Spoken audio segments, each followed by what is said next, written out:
So I trust the mic is adjusted. You've been through that, been there, done that. Good. It's great to be back in New York on a spring evening. I can hardly restrain myself to pour into the matter at hand. However, before I do, I want to thank JP for that lengthy disclaimer and introduction. Now you know where he stands, and I think I know where I stand. The occasion for being here, if there needs to be an occasion, is that the Invisible Landscape is finally out in a new edition. It hasn't been available since 1975, and somebody said to me, you know, it's really good that the Invisible Landscape came out last because you actually sort of went downhill from there, which I sort of agree. I think it's the best piece. It's also the least compromising. It's not something you can shout about from 4 feet behind the footlights. It's more the brothers McKenna's collective stab at immortality. Anyway, it's available. I think it's a very interesting book. I hope you'll read it. It's the companion volume to True Hallucinations, which has been out in hardback for a year, but is now also out in paper. So much for the necessary self-promotion. Okay, this is called either Vertigo at History's Edge or End. I'm not sure which, because I hurried past the poster this morning when I wrote down the title. My notion with this lecture is to talk about, is there any reason why smart people should hope? In other words, can one combine intelligence with hope and not betray one or the other? Is the only reasonable position of intellectuals and people steeped in Western tradition and history one of total hand-wringing, head-scratching despair? This is the official position of the culture, as a matter of fact. Hope is very un-chic, or it was until recently. There is now, I think, a turning of the corner on this issue in the culture. First of all, simply because despair has been done very well by a number of people. The French got there first. Nobody is going to beat them at that game. And we've been at it since 1950. And I think the various positions have now been run through. So is there a reasonable basis for hope? And how deeply do we have to reconstruct the premises of our worldview in order to legitimately believe in the human enterprise, ourselves, and each other? Well, the answer is you've got to go deep. We've been on a bummer for a long time. Western civilization enshrines as its central mystery the law of thermodynamic entropy, which is a huge bring down. It basically says everything falls apart. Everything dissipates into less structure, less order. Everything is fleeting. And from materialism, we've learned to accept the idea that death is the yawning grave, your compost, that's it. A series of very, quote-unquote, existential presumptions have been built in to Western civilization over the past 300 or 400 years with greater and greater ferocity. And this hopelessness is a concomitant to the rise of hierarchical managerial structures in Western society. In other words, a precondition for hierarchical management of society is a docile, confused, disheartened population, stabilized in an economic system that places a premium on low awareness, repetitious, uncreative lives. And this is the kind of situation in which many, many people, more and more people, find themselves. So because I have an innate intuition that the universe is a more positive enterprise than that, and because I think a fair examination of nature would support this anti-existential position, I sort of wanted to talk about this evening and show how some of the things in my shtick, which are most misunderstood and most misrepresented, are in fact in orbit around this attempt to empower optimism in a domain of believability. I mean, it's easy to be an optimist if you're a nitwit, but you know, to be an optimist and be cool, this is the challenge. It's not easy. I think that our worldview has overlooked two fundamental facts about the nature of reality. And the absence of these two fundamental facts in our models of how the universe works is what has given us such a downward trajectory into factionalism, existential despair, a broken connection to nature and in some cases to each other. Two fundamental things were overlooked, and I want to discuss them and then show how the recovery of these things feeds in to a legitimate optimism. Okay, the first thing that science overlooked, and by science I mean the entire Western value package, the science, the politics, the religion, the aesthetics, because it is all derivative of Renaissance science and transformed classical values. What was overlooked was what I call the conservation of novelty. Now, what I mean by this is something very easy for you to convince yourself is happening. The conservation of novelty is simply that over time the universe has become more complicated.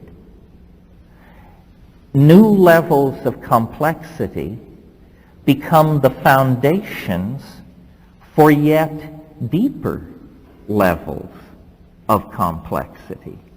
And this phenomenon of the production and conservation of what I call novelty is not something which goes on only in the biological domain, or only in the cultural domain, or only in the domain of physics. It is a trans-categorical impulse in reality, meaning it's everywhere, everywhere. The universe was born in a state of great simplicity. There were no atoms, there were no molecules, there were no stars, there was only a plasmic ocean of energy. The physics for describing this were very simple. As time passed, you could almost imagine complexity crystallizing out of a universe that cools. As it cools, new properties emerge. What David Bohm called emergent properties come out of the universal mix. Atomic systems form. This creates an entirely new domain of matter, different from the plasma that preceded it.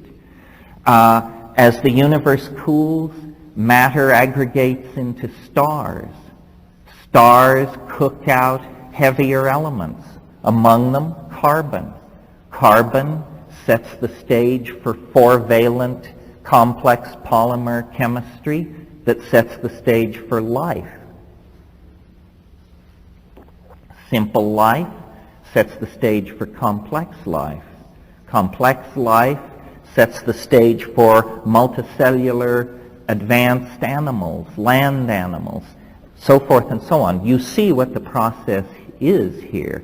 It's that each emergent property becomes a building block for a new set of phenomena. The concrescence of atomic systems allows the physical world. The generation of carbon chemistry allows the organic world. The complexification of advanced animals allows the conscious world of human culture and civilization. Now, interesting to note about this is it's fairly obvious.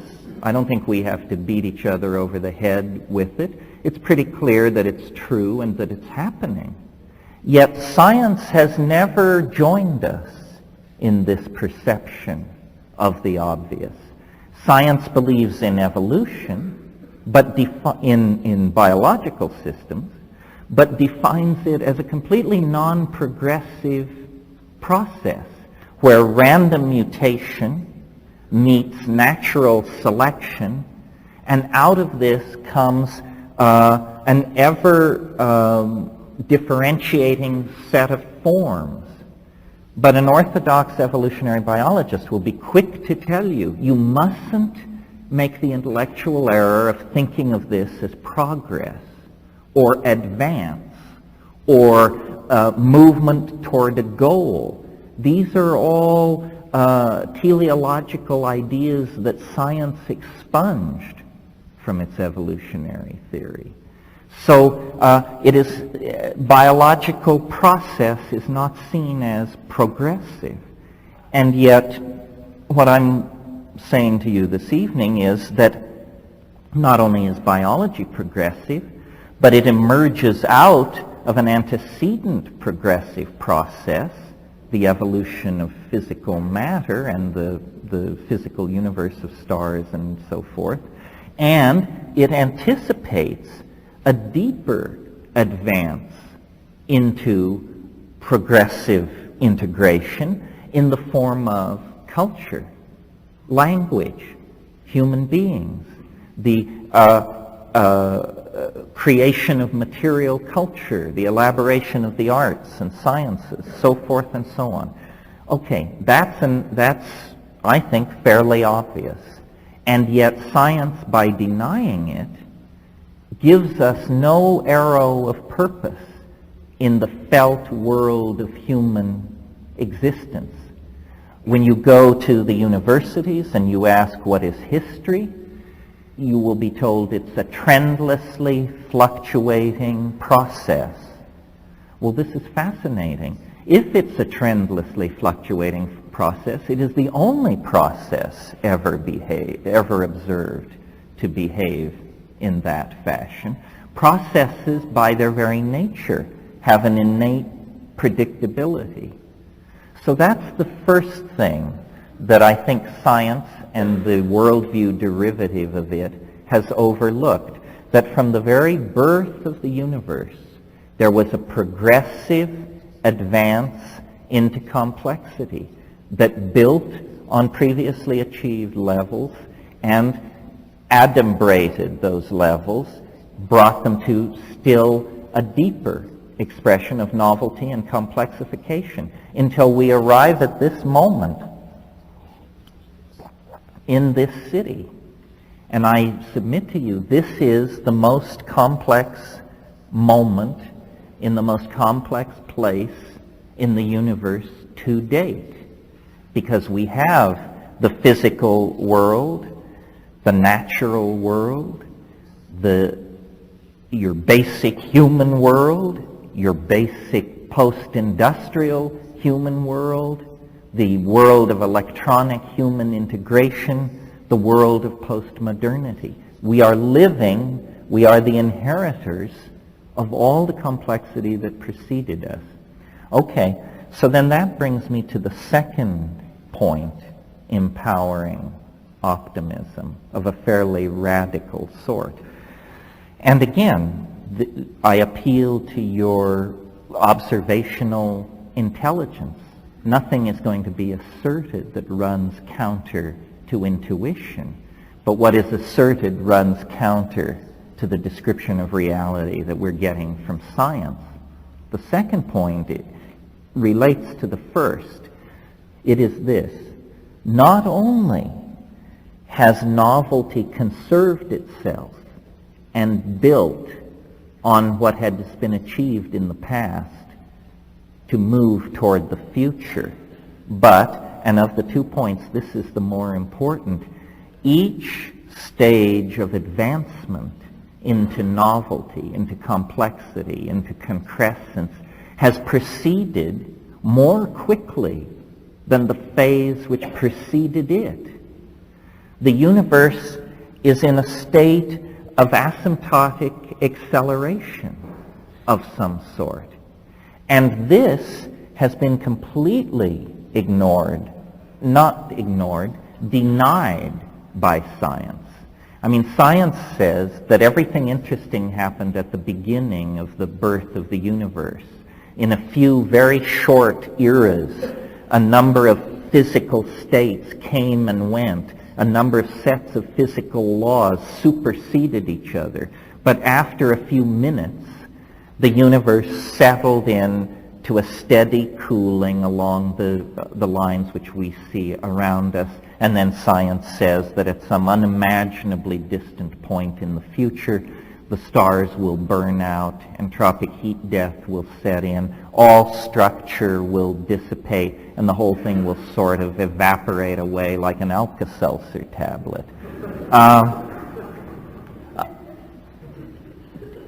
To maintain that kind of an entropic view of the universe, you have to completely ignore the importance of biology. Now, it so happens that we live around a very stable star that probably has a lifespan of 7 or 8 billion years. But this has given us a false sense of the stability and the enduringness of matter. The lives of most stars are on the order of 500 million to 1 billion years. Life has been active on this small planet for 1.5 billion years. As a process with inert tenacity, life is as persistent as the stars themselves, in fact more so. Now, we know that stars are simply large nuclear furnaces which eventually use up all their fuel and run down. But what life is, we're not at all sure, hardly to speak of intelligence. Life and intelligence are the wild cards in the universal deck. We now aspire to a planetary civilization, to the electronic storage of information for eons, and we have only been at this global cultural game for about 50 years. It's very clear, to me at least, that life is a process as important in shaping the eventual destiny of the universe as physics or chemistry, and that intelligence also plays a role there. Well, if you have a universe that is building on achieved novelty and building faster and faster, then you have a universe which is consuming its share of time, if you will. A universe which is building toward its conclusive denouement much faster than the entities, the beings embedded in it might suppose. And I said that in order to hope, you have to dump the whole scientific view of the universe. you also have to take your own humanness much more seriously. As a way to let us escape from moral obligation to ourselves and each other, science proclaimed the ephemerality of the human experience, that we arose on a minor planet around an uninteresting star in a typical galaxy. We are no more than animals. We will have our moment. We will sputter out. We will leave a greasy trace in the shales, and that will be it. And therefore, talking about higher values, love, ethical obligation, and so forth is thought to be terribly old hat. I take an entirely different view, harking back to the Renaissance humanists with a vengeance. And I think that human beings on this planet and the kind of society that we live in is an enunciation of the approaching ascent into higher levels of novelty. Nothing is unannounced.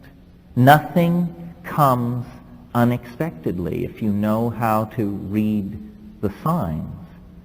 And for a very, very long time, the human species has been knitting itself together, claiming technologies which allow the manipulation of energy, letting its population run uncontrolled to force an ever-expanding cultural and technological frontier. The presence of ourselves on this planet is the major evidence that a transcendental process of some sort is underway here. If this were a planet of chipmunks, glaciers, butterflies, and caribou herds, Darwinian evolution with a few twiddles would be perfectly adequate to explain what is going on here. But an acceleration of process in a limited domain of biology, beginning about 1 million years ago, indicates to me that we are now entering the short epochs, meaning these periods in which the evolution of novelty occurs so rapidly that transitions from one domain to another actually can be noted within the lifetime of single human beings. It's an enormous act of intellectual acrobatics to deny that we appear to be sailing toward catastrophe at 1,000 miles an hour with nobody able to figure out where the break is. I believe governments, scientific industrial democracies, are simply now managing the terror of apocalypse because they have no clue as to how to halt, direct, manage, or control the processes that they have set in motion. Population growth, extraction of minerals, toxification of the environment, the raising of middle-class expectations in the hearts of billions of impoverished people in the third world. The institutions which created this situation have no notion as to how to direct and control it. This is why we're not getting any kind of leadership from the top, why everything is managed toward a steady state. Meanwhile, technology, which is the downloading of human ideas into the domain of matter, is proceeding unabated around the clock. I mean, we have hardware for which we have not yet written software because we have no idea how to take advantage of the machines that have already been put in place. There is no one planning the evolution of our integration into our technology. You are free to write any kind of software you like. No one can foresee then the consequences of all of this technological development, software, wetware, hardware being stirred together. The planet has shrunk to a single informational point. The passing of every day, every week, brings us closer and closer to a kind of informational tangentiality with each other. Well, I believe, following the dictum that nothing is unannounced, that we can, from what is happening to us now, extrapolate toward this adventure in transformational novelty that is now looming ahead of us with such presence that it casts an enormous shadow over the three-dimensional landscape of historical becoming. And we as moderns are very conflicted about this because the only vocabulary we have to deal with something like this is the vocabulary of discredited religion. Before the rise of science, before the rise of technology, when religions presided over a much more slow-moving and easily managed world, great thinkers of all persuasions, through meditation and divine inspiration, whatever, saw that man's journey was a journey from the demonic to the divine, and that history was somehow the stage of human redemption. That view died with the rise of secular capitalism and industrial democracy. And yet, here in this, at the height of the trajectory of the enterprise of science and materialism, news comes from the rainforests, from the Aboriginal peoples of the world, that there are technologies of a different sort that have been in place since at least the last ice age. These are neurotechnologies, quasi-symbiotic relationships with plants, pharmacological approaches to manipulating human memory, aspiration, aesthetic concerns, so forth and so on. These psychedelic intimations have been presented to us as the naive suppositions of primitives, the landscape of the Jungian unconscious, chaotic events happening in the human brain-mind system, so forth and so on. These are all reductionist explanations. I believe that what these psychedelic states are actually ascents to a higher order of information. And by ascents, I mean the word in the dimensional context as a mathematical idea, that here we are deployed in a three-dimensional matrix. The past fades into unknowability. The future fades into unknowability. And only the crudest and least interesting of processes, like the rising of the sun and the tides, can be propagated into the future with confidence. What shamans see, in contrast to this, is a hyperdimensional universe of information. They see the past, the origins, and they see the goal, the culmination, the place where the Ouroboros snake takes its tail in its mouth. We who are locked in linear history don't have this perspective. And what we have in its stead is immense anxiety about the future. We map the unknowable future onto the presumed experience of our own death, and vice versa, And we build up a universe that is characterized by existential abysses, the unknown future, the inevitability of death, and the impossibility of intellectually assimilating what that means. Shamanism isn't like this. Shamanism is a fractal point of view. What fractals are structures that have their subsets embedded in them. Subsets embedded in them.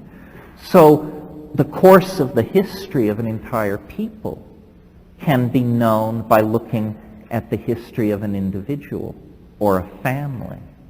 All subsets refer to levels above and below them. This is entirely different from the kind of linear history that we get in a hierarchical scientific society.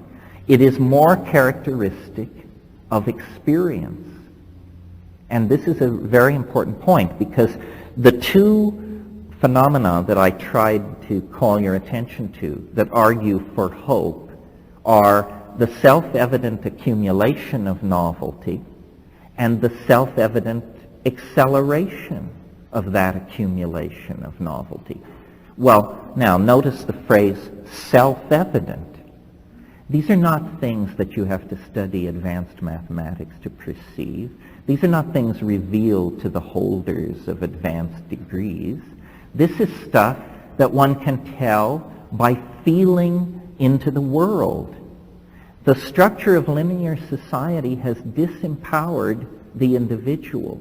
We are all now, we have bought the Hobbesian notion that we are social atoms in a vaster machine than ourselves with a greater purpose than we can know.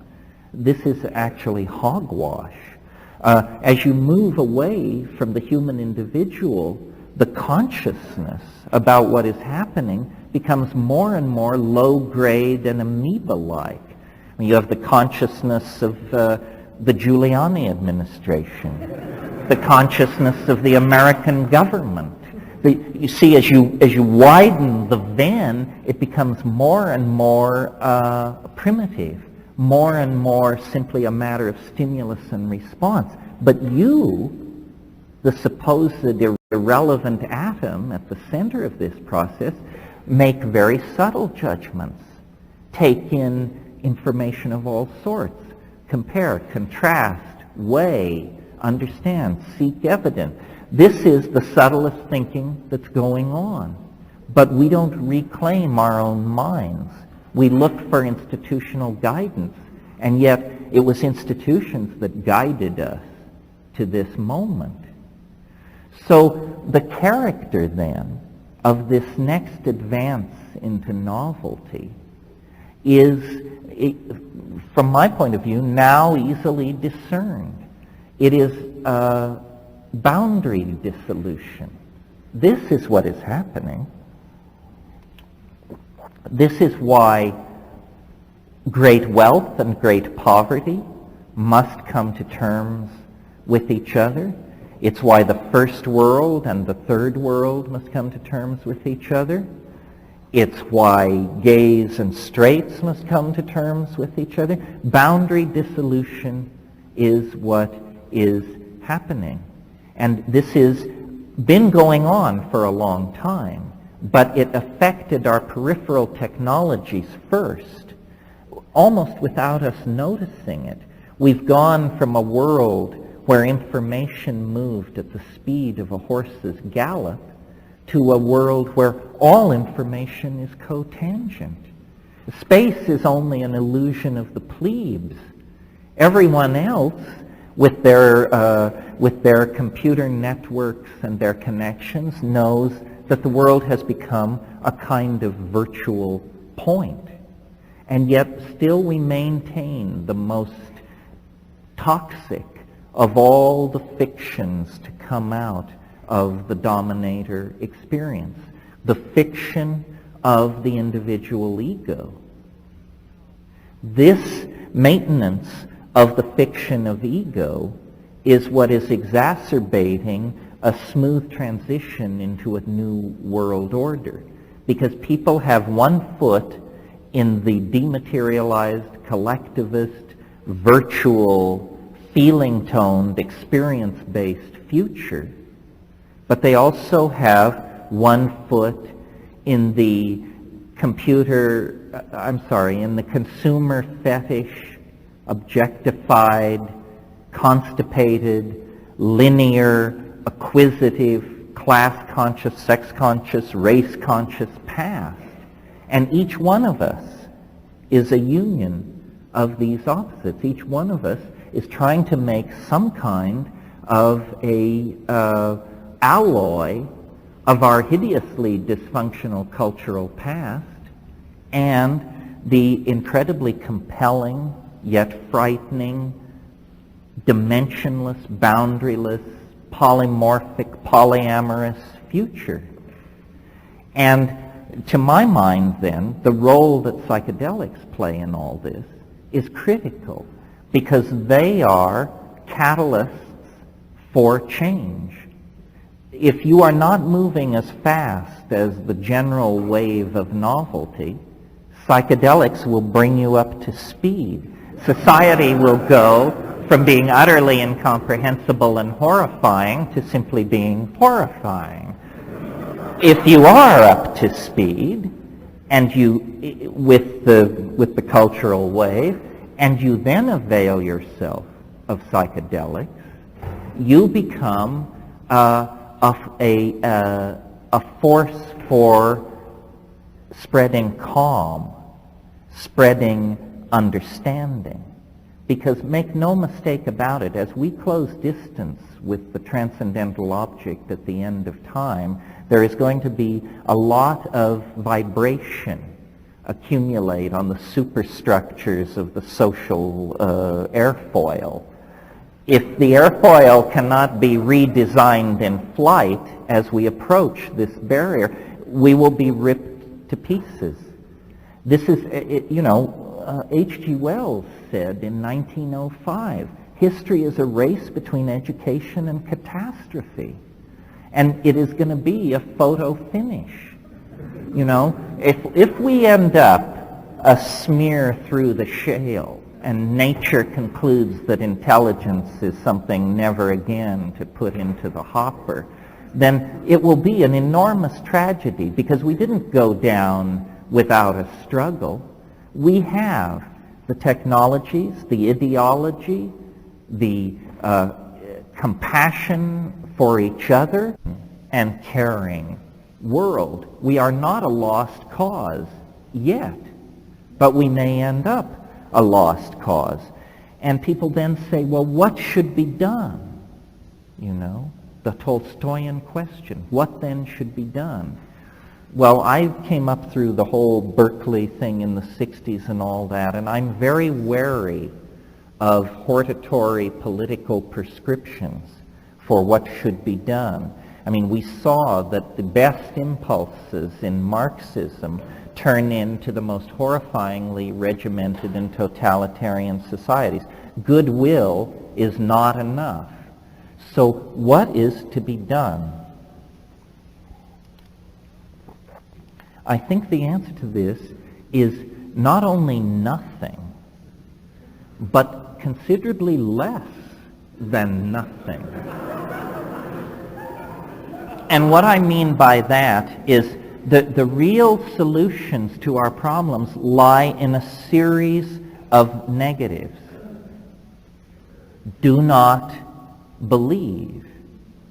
Ideology has poisoned this planet. Ideology is bankrupt.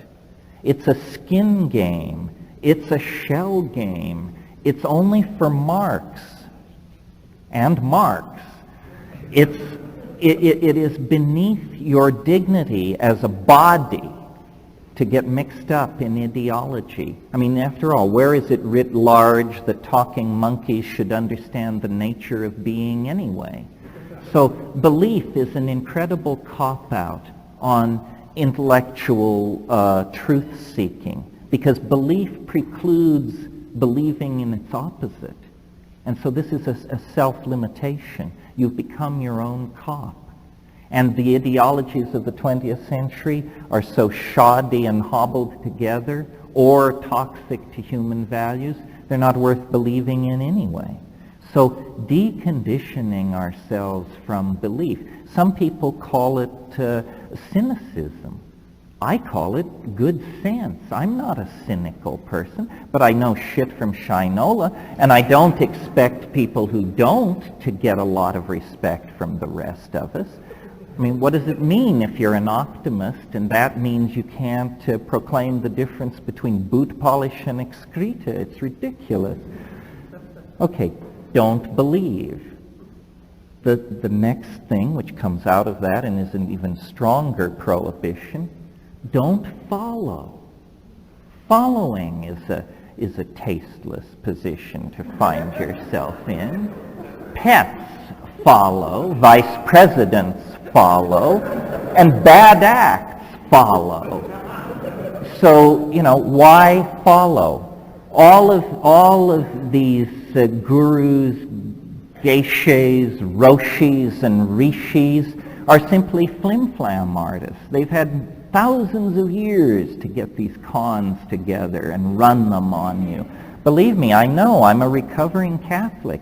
You have to fight your way free of belief, and then do not follow. Do not follow. It's an obsolete, tasteless thing, and there's no human dignity in it whatsoever. Then a harder one, a more radical one, the one that might get me shot. Do not, in some profoundly metaphysical sense, consume. Do not consume. For obvious reasons, and then not so obvious reasons. The obvious reasons are that the fetish for objects made of matter is wrecking the planet. If everybody on Earth had what the people in the front row here have, there wouldn't be enough metal, glass, plastic, and petroleum in the planet to provide that kind of lifestyle to the billions of people who now aspire it. None of this stuff brings happiness anyway. I recently had the experience of having my 75 Ford Granada blow up on me in the middle of the night. And so I had to buy a new car. So I went down a year and up a brand, and I got a 74 BMW. And it cost me $2,000. And I guarantee you, once you have the little thing on the steering wheel, the quaternity sign, you don't need the $90,000 model.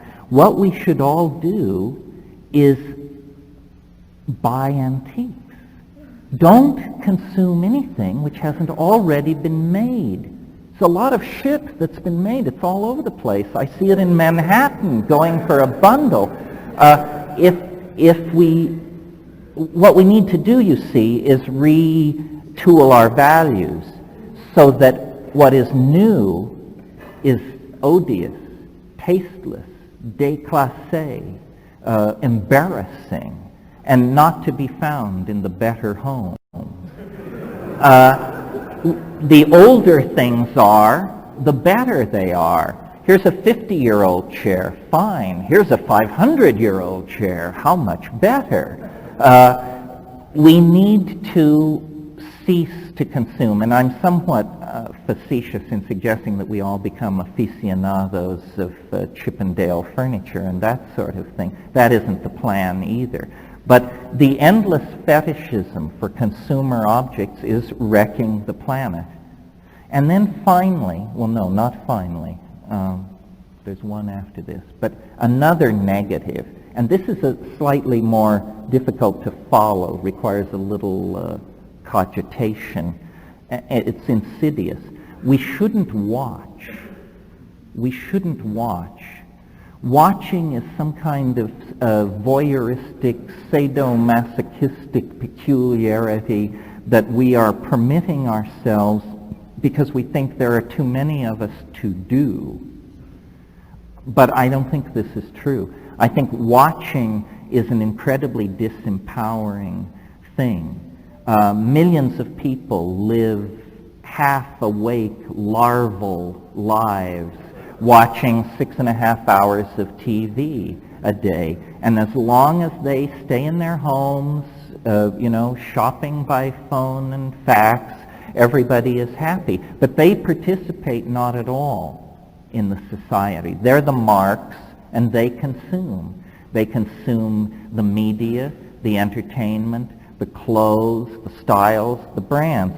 They are the morons who are keeping this system running. And I assume that largely the people here tonight are not. We're the people who grind out all this stuff. I mean, I feel I do this. I write books. I produce ideas. They are grist for the marketplace. Harper and Bantam don't care what I'm saying. What they care about is how the books are selling. Product number 3245A sub F. How is it doing in the marketplace? Do not watch, because when you're watching, you're not at the center of things. Largely what I'm talking about here is reclaiming experience. Reclaiming experience. This is what's been taken from us. This is why the new music and dance culture is so important. This is why drug culture is so important. This is why the celebration of sexual minorities is so important. This is all about coming to grips with who you really are and how you really feel, and then experiencing it. You are not owned. It is not he or she or them or it that you belong to. And we have been told that we have to fit in. We have to make sense. This is not true. We are creating a world that celebrates diversity, that celebrates the uniqueness of every person. The complexification of our species is a process directly dependent on the complexity that we each bring to the process. The diversity that is spreading through society is a concomitant to the boundary dissolution. And I really believe that science's inability to make sense of human beings in the world as part of nature, to make sense of art, love, hate, aspiration, fear. The failure to make sense of this is the failure to come to terms with the transcendental aspect of reality. We are the best evidence there is that something extraordinarily unusual is happening on this planet, and that it's not something which will go on for millions of years. It began about 20,000 years ago. It's a self-advancing, self-expanding, self-defining process, and it takes no prisoners. There is no going back. There is no going back from the momentum that history has imparted to the human imagination. There is only a going forward into what is called a forward escape through art, through design, through management and integration. That we have to push the art pedal to the floor. We have never designed our societies.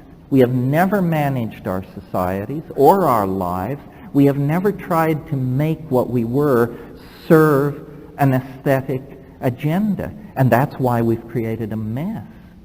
In the absence of an aesthetic agenda, what we've created is Animal House on a global scale. So now it's time to pay the piper. And just in closing, the catalyst now is a combination of technologies, solid-state technologies, and pharmacology. The world that we are leaving behind, the world that failed us, was a world of ideologies and mechanical technologies. And the ideologies, one by one, are going down the tubes. Marxism, Freudianism, fascism, they one by one will be discredited. They cannot sustain. And the mechanical technologies cannot be sustained. They pollute, they dehumanize, they wreck the planet. What is coming into place is a world where drugs replace ideology. That's why drugs are so terrifying to those who oppose them. That's why they say you want to escape. You want to take drugs to escape. That's right. You want to escape. You want to escape fascism, communism, socialism, existentialism, phenomenology, positivism, all of this stuff. You want to escape ideology into the felt presence of the body, which means drugs and sex and syncopated music.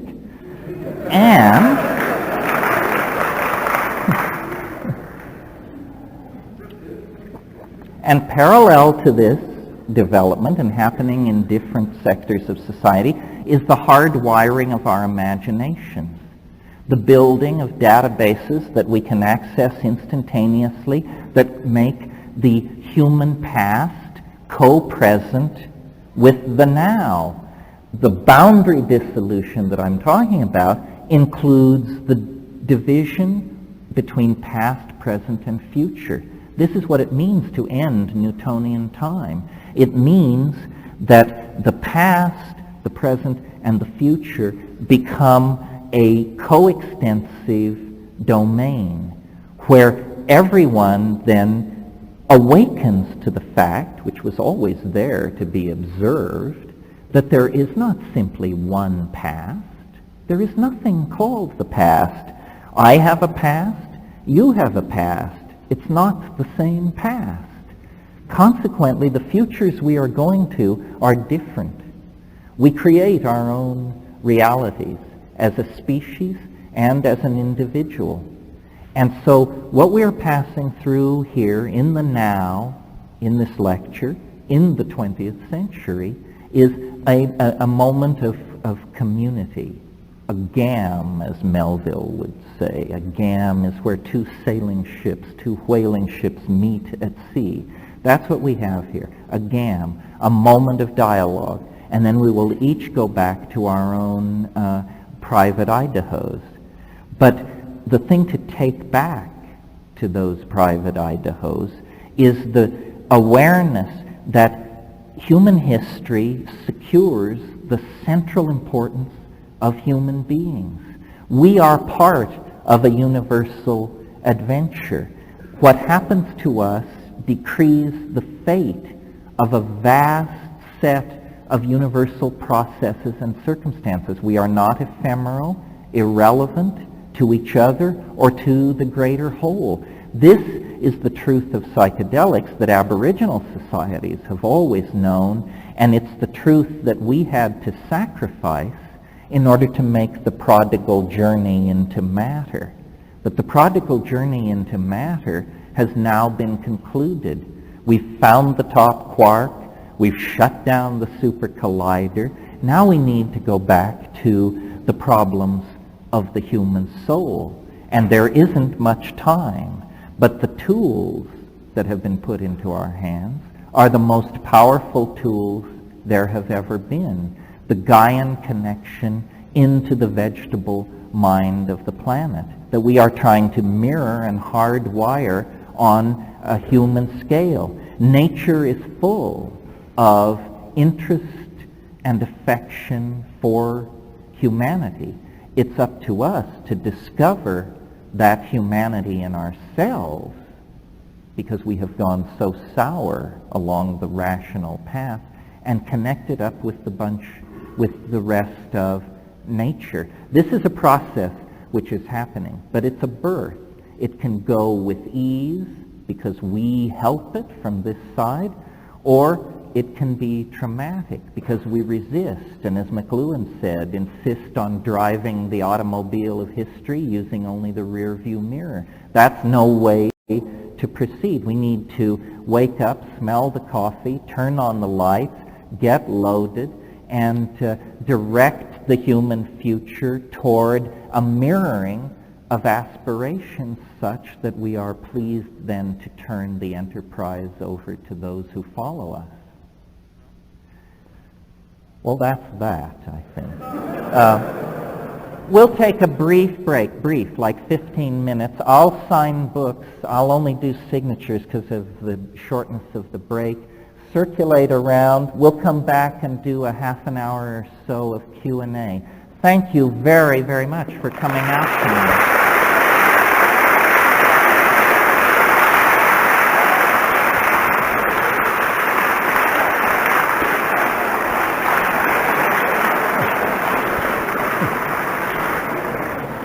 Nice to see you. Please Ideas like that states spontaneously perturb themselves to higher states of order, that order within a system is conserved, so forth and so on. Yes, fractal mathematics is an intellectual revolution, the magnitude of which has not yet been fully appreciated, I think. It's a very, very big deal. It's just that so much is happening in our world that it's very hard for us to know what are the real epical turning points and what is just flim-flam and hypola.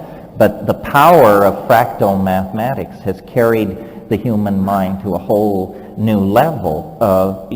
Mathematics was not thought to be a natural science by its practitioners until very recently. It was thought to be an abstract undertaking. But it turns out its most abstract constructions have a curious congruency over population growth, the organization of species in a rainforest, so forth and so on. Yes, there is, the cultural change that is coming is not superficial. It's not simply about club dance styles, fashion, sexual mores. It's about all that, but when it's all over, the mathematics will be different, the physics will be different, everything will be different. This is a major shift in cultural values. You had a question. Do you still want to do it? Number 5. Oh, number 5. I don't think I really gave it its worth. Basically, number 5 is do not multiply. Replace yourself, but do not multiply. Go forth and multiply. No, go forth and lightly subtract is a better way to do it. I have taught, I don't want to get into it tonight, but I've talked at other times about how if every woman would have just one child, the population of the earth would fall by half in 40 years, and how the women in the high-tech industrial democracies are the most likely to get this message because they're educated, global, concerned citizens, and it is their children who are destroying the resource base of the world, because a child born to a woman on the Upper East Side or Berkeley consumes between 800 and 1,000 times more resources than a child born to a woman in Bangladesh. And, when I talked earlier, I referred to managing and designing societies. One of the things I think we need to talk about that has not yet come out of the sexual redefinition debate is, I think that this whole thing about how do we feminize society and women are not getting their fair shake, and what do we do about white male dominators and all that, and how do we make men more like women and so forth and so on. This is all somewhat cockamamie in terms of the idea that we need to feminize men. We don't need to feminize men, we need to feminize society. And the obvious way to do that is return to Paleolithic sexual ratios, which were probably about 70-30 women to men rather than 50-50. The effort to maintain a sexual balance of 50-50 is some kind of monogamite plot. And it maintains male dominance and a generally masculine character to the enterprise of civilization. But if women were 70% of the population, that would quite naturally correct itself. Over here. In light of your insight into fair has been done, what's your take on suicide personally? Well, if your strategy, I've thought of this strategy too, of course, I think any artist does, What do I think of Kurt Cobain's suicide? What is the question? What do I think of Kurt Cobain's suicide? And the answer is, as a strategy for advancing your career, I think you should wait till you're a little bit deeper into your career. Anyway, it was my humble opinion that Primus did it better. And anyway, I like Coil, so let me off the hook here.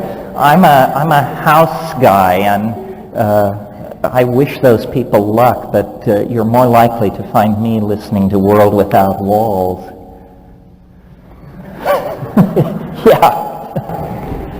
I'm a teacher, and I'm interested in this idea of the nature of intuition. I wonder if you would speak to the nature of intuition, its role in learning, and perhaps how to encourage it in children. Well, intuition refers back to this, I made mention of nothing comes unannounced. That's intuition.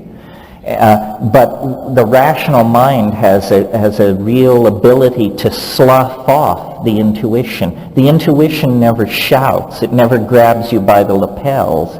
It just says, maybe that airplane looks a little funny. And then you don't get on it, and it blows up. So intuition is basically a function of listening. And since it's very hard for people to listen, especially dominator types or opinionated types, I think the key to intuition is to listen. It's just like, the key to nature is to look, I think.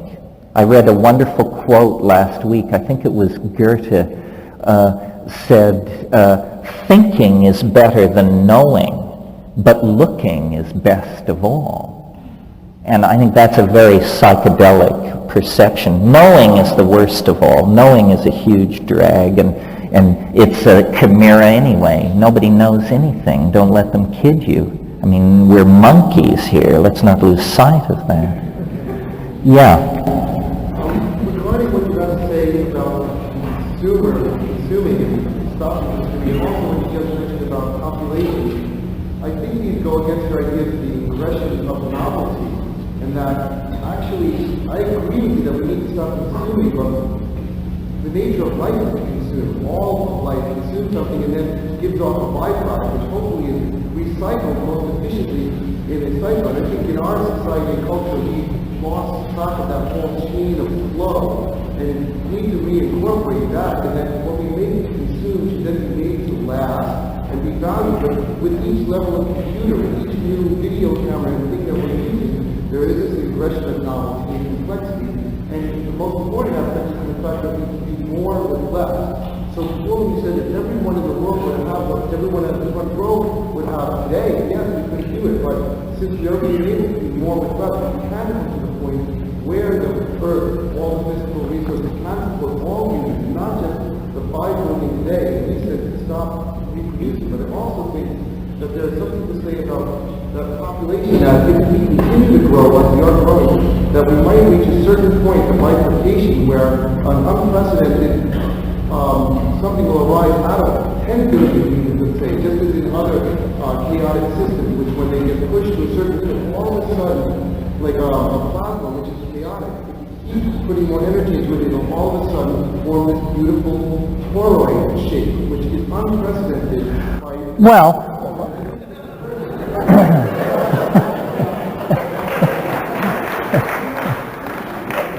when I say we should stop consuming, I don't for a moment suppose that we're going to live in a world where no consumption takes place.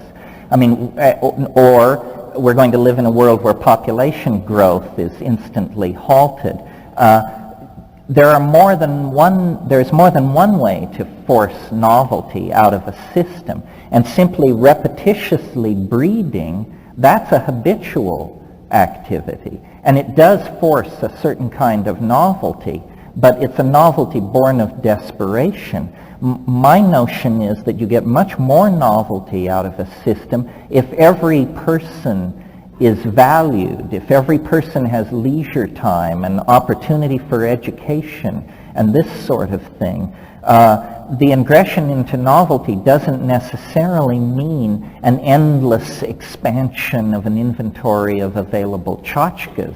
It means a vertical integration of all of these possibilities. So I think we are going to elaborate more technologies, more connections. There are going to be all kinds of unusual configurations generated, but to simply suppose that we have to continue in the direction we've been going, I think is a mistake. Capitalism is not a human-friendly meme.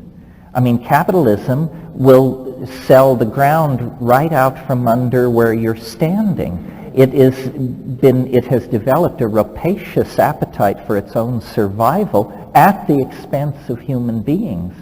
Some memes do this. I mean, fascism was a meme so virulent to the human agenda that major outbreaks of it, the whole planet halted what it was doing and stomped it out. And now we have residual outbreaks here and there. In terms of the ingression into novelty, it isn't a matter of human decision. It's happening around the clock. It's unstoppable. The cultural experience is becoming more and more psychedelic as it becomes more and more translinear and post-Newtonian. Literally, society is entering into a kind of hyperspace, or cyberspace, some people call it. I think of cyberspace as the literalization of hyperspace. One is the Platonic goal, the other is the human artifact that seeks to realize that goal. But definitely the cascade of novelty has now reached such an intensity that you have to be very lumpen indeed, I think, not to see it happening, especially if you live in a town like this one, for crying out loud. And this is the concrescence of the concrescence here. One more, and then we'll call it quits here on the aisle. Yes, have you looked at Fluid's last book, Laws of Media and New Science? His last book? Yeah. Well, yeah, he died a few years ago. I'm not familiar with that book. I'm familiar with the major works, Understanding Media, Gutenberg, Galaxy. What is your question? I was curious what you thought of the tetrad that he develops in that book, but you haven't read it. No, I haven't read it, so I can't comment. Such a dud for me to wuss out. I'll take one more question. Yeah, here. You mentioned cyberspace and how we're all sort of evolving towards that eventuality of hyperspace. And you see there's two paths kind of going, one with technology and one you position through psychedelics.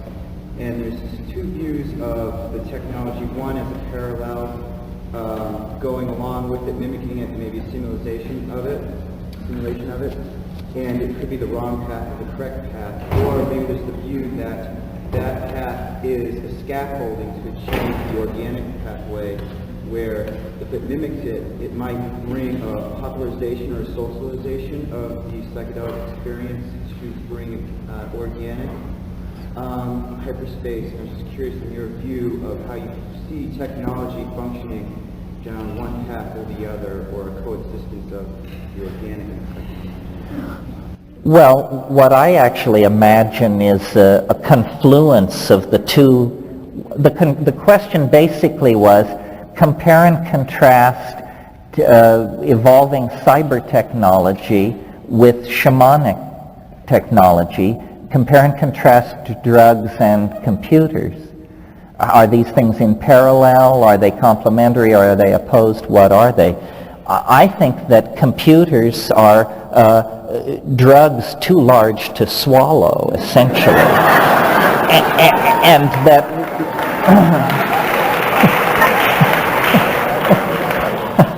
and that what we will see in the future is computers much more like drugs and drugs much more like computers. We are going to see drugs that are information-based drugs. So if you want to study Hegel, you will take Hegeline. We're going to see drugs which are self-limiting in their effects. I mean, imagine, for instance, a form of heroin that it works 10 times and then it never works again for you in your life. This is possible. There are drugs which will, I mean, I think this is an interesting frontier, drugs which only work for a while. So there's no possibility of distorted or addictive lifestyles because it works for 3 months and then it stops working, and nobody spends money on something that doesn't work. We're going to see the whole serotonin pathway redesigned through the trans Prozac drugs. We're going to see psychedelic states simulated in virtual reality. We're going to see the breakdown of three-dimensional space versus the machine space. And all of these things are essentially psychedelic effects.